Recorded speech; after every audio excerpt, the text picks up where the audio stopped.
अस्सलामुअलैकुम। यहाँ क्वेश्चन आपको गिवन है सेट ए, सेट बी और सेट यू। आपको थ्री सेट्स गिवन है और फाइंड करने हैं माइनस बी का कॉम्प्लीमेंट। क्वेश्चन में पहले हम बी कॉम्प्लीमेंट फाइंड आउट करेंगे और इसके लिए फॉर्मूला यूज़ करेंगे U minus B.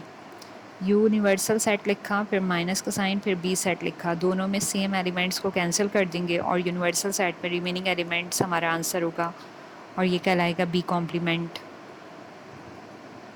2468 is the answer, क्योंकि 13579 कैंसिल हो गए। अब हम फाइंड आउट करेंगे a माइनस बी कॉम्प्लीमेंट, जो हमारा क्वेश्चन भी है। हमने सबसे पहले लिखना है सेट a को।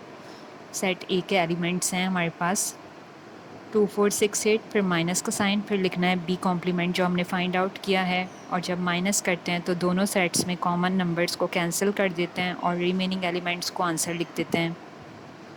Empty set is the answer.